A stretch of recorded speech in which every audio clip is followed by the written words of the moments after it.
कारकुनान है उनके ऊपर हमारे जो पुलिस वाले भाई हैं।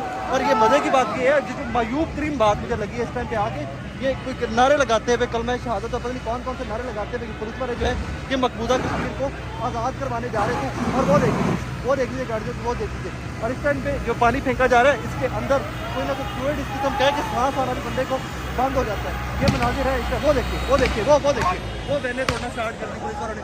वो जो वो वैन तोड़ना स्टार्ट कर दिए, वो गाड़ियों, वो आज इमरान न्याजी की गाड़ी के ऊपर वो देखिए गाड़ियों के ऊपर लाठीचार्ज हो रहा है। ये पुल 25 मई वाला जो वहाँ दिन था, एक बार फिर से आपको याद आ रहा होगा।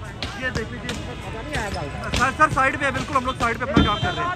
ये देख लीजिए जी इस टाइम पे, ये देख लीजिए वो तमाम गाड़ियाँ जो थी उनके ऊपर इस टाइम पे और लाठीचार्ज किया जा रहा है। गाड़ियाँ तोड़ दी गई हैं, तमाम गाड़ियाँ जो इस टाइम के ऊपर यहाँ खड़ी हुई थी मॉल रोड के ऊपर, ये तमाम की तमाम गाड़ियों को पुलिस वाले एसपी साहबान, डीएसपी साहबान अपनी